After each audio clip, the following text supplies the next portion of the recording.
Hello and welcome to the video version of my journal. I'm Stephanie Rivers. Come on into the conversation.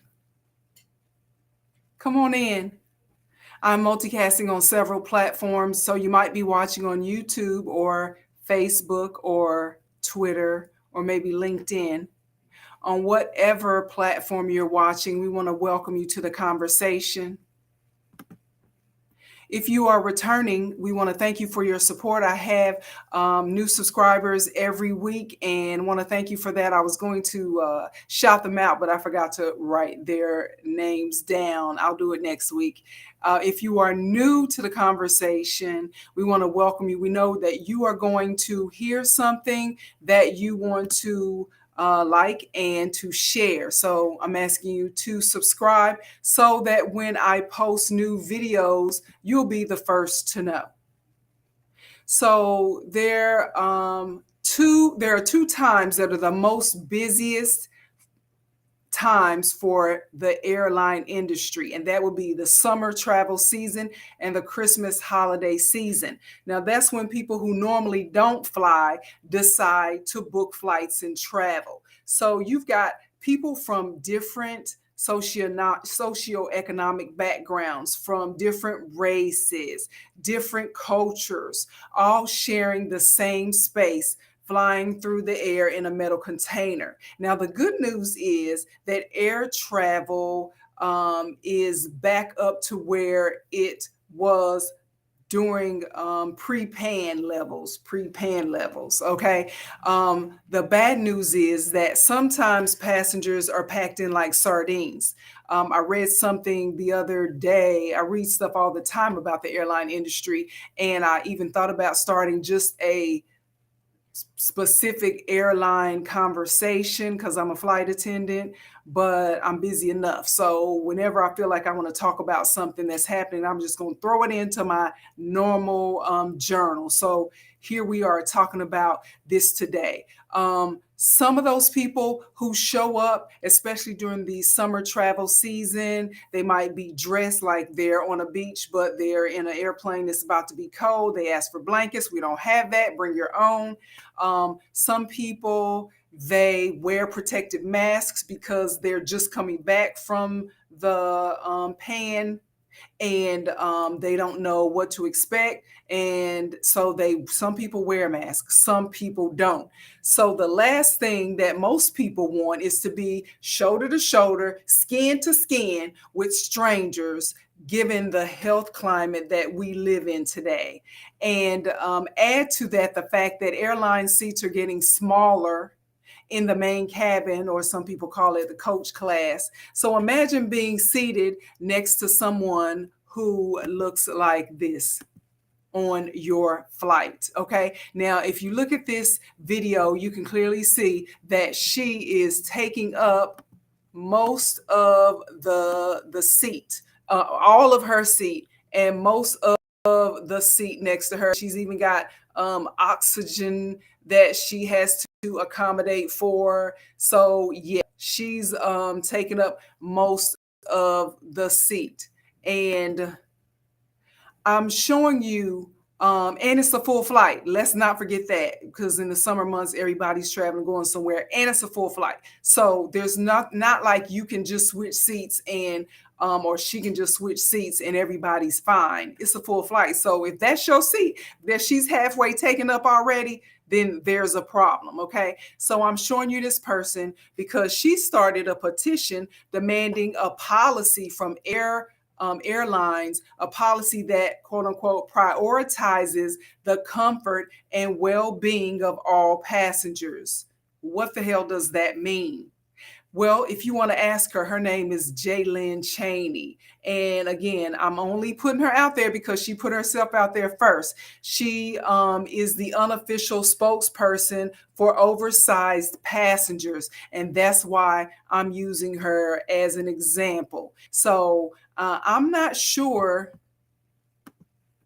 And I'll go ahead and take her off the screen because I don't want to, do it to her that long. But I'm not sure what her version of a customer of size policy that prioritizes the comfort and well-being of all passengers looks like.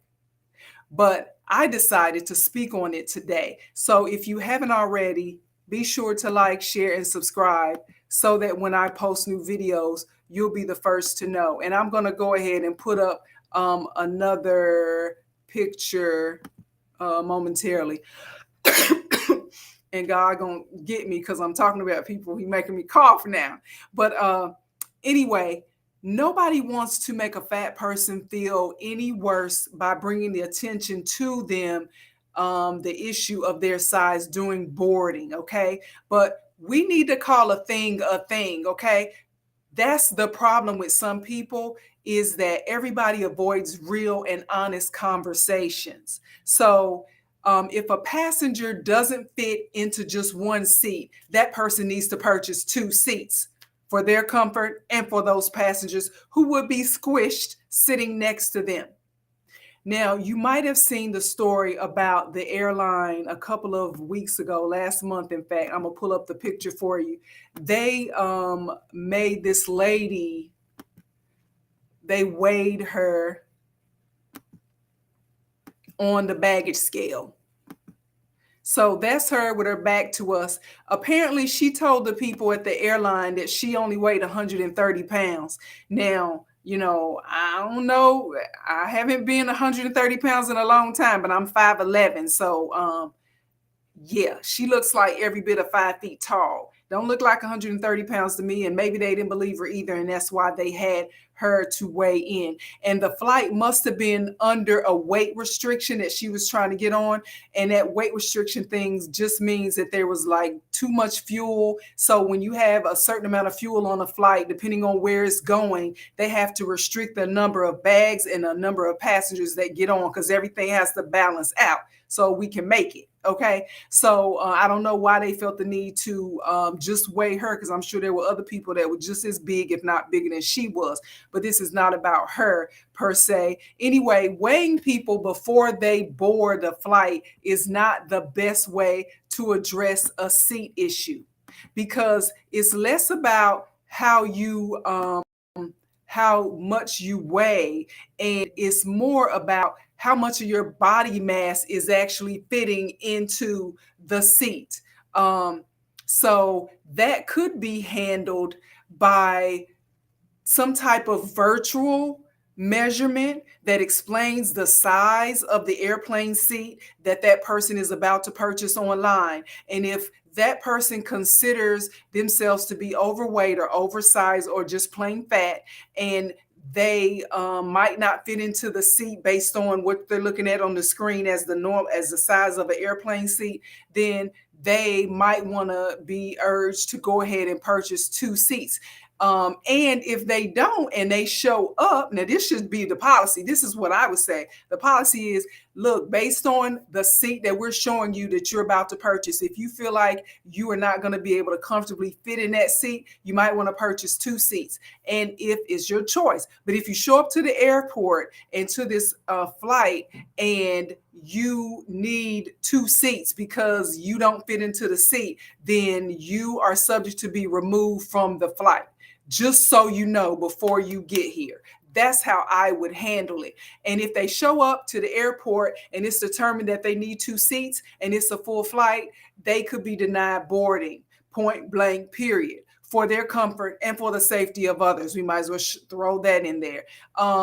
Because people, imagine that you're the person sitting next to this person, not, let me go ahead and put up another picture of this young lady. Imagine that you're the person sitting next to her. Now, this is the same lady, Jaylyn, that I put up earlier, but she was on the aircraft already. Imagine that you're sitting next to her on a plane, and she was taking up her spot and half of your spot, and you're a whole person, and you pay for a whole seat, and it's a full flight. Now what? So now you have to be inconvenienced, and your comfort is diminished because you happen to be sitting next to somebody who looks like her. So whose fault is that? Somebody's got to be, she needs to go ahead and buy your seat and pay you back, or she needs to have bought two seats from the beginning, or she's just going to have to miss the flight. Somebody going to have to miss the flight, because depending on if it's a hour flight up the street or if it's a 5-hour flight across the country, nobody wants to be, maybe you might want to be inconvenienced for, 45 minutes up the street, but for 5 hours to have to sit next to somebody who's taking up half of your spot, that's just not the best possible scenario. Okay, so I'm one of those people who thinks that oversized people should be required to pay for two seats in advance or at the aircraft door, so they have all the space they need. And if they pay in advance and the flight is full, then they are covered. If they paid in advance and there's plenty of space, then they get a refund. Okay, and that's how that works. So if someone wants to live life, because this is my disclaimer, if somebody wants to live life as what most people consider to be a fat person, then that's your choice, that's your business. Okay, but understand that there are consequences and repercussions to all of that, because you already are paying more for your clothes, because your clothes have to be bigger. You're already paying more for food because you eat more. You're already paying more for healthcare, because probably if you are oversized, then you're having oversized fat person health issues. Okay, so you're already paying for that. And if you show up to the flight and you need more than one seat, then you just need to be prepared to pay for another seat, point blank, period. Stop trying to make your choice in life to live as a fat person somebody else's problem. Okay, pay for the extra seat or take another form of transportation, and then you don't have to worry about whether or not you're going to be comfortable, or whether or not the flight is full, or any of those issues that arise. And again, I know the airline has some accountability in not making the seats so small that a normal person can't fit in it. But here's the thing, most people can fit into a regular size seat, and it gets tight. But if you are that type of a person, where I'm gonna show you again her picture, if this is your look on a flight, where you see how her stomach is almost touching the seat in front of her, and do you see how she is clearly into the next seat and she got oxygen? So clearly, she is not going to be comfortable any more than you sitting next to her is going to be comfortable. So to make everybody comfortable, just go on, homegirl, and people who look like homegirl, go on and get yourself a second seat, so that the two seats she's sitting in can already be hers. Okay, and we won't have to worry about it, because what happens with the flight crew, when people come onto the flight, either and she's sitting there, or she shows up later, the person who has to squeeze in next to her now comes to the back like they go into the bathroom, right? They'll show up like they go into the bathroom, and then they'll come back there and say to the flight crew, are there any seats left, when they see good and clear that it's a full flight. But of course there might be something that they don't see, so they're like, because I'm sitting next to this person and it's just uncomfortable and I need my space, and now they're making it our problem. Well, if this is something that can be addressed before it's boarding, because now we're in the middle of boarding, we're trying to get out of here on time, everybody else needs something else, everybody trying to go to the bathroom, trying to put their stuff up, somebody lost their phone, they left it in the floor, they're doing this, they want to drink, they want to change the baby diaper. Now everybody has something that they need for the flight crew to take care of. And now we have somebody sitting here who is clearly disgruntled, because they're, for the next hour or two, they're going to be smashed up against somebody that they don't know. Okay, and I get it. So yeah, to keep this from being an issue, if you look like Jalen did, then go on and buy you a second seat, and I trust and believe you will get your money back, or they will just credit you for your next flight. Okay, and that's it. To find out more about the things that I care about. Oh, I forgot to put this up there. That's my Cash App. You know how people put Cash App information up in case you want to bless somebody. Yeah, altar call is open. So, if you want to know more about me, I have a website, stephanierivers.com, my name.com, stephanierivers.com. Or to find out more about the things that I care about, you can go to eurweb.com to find out more about what I care about. Or if you would just want to follow me, I'm at TCB Steph on Twitter and Instagram, and I'm also on Facebook. And if you feel like I've fat shamed someone today, then you're welcome to tell me that too. But I'm just calling a thing a thing. We need to stop, baby, baby, baby talking folk, okay, and letting them make their problems our problems when clearly I don't have nothing to do with it.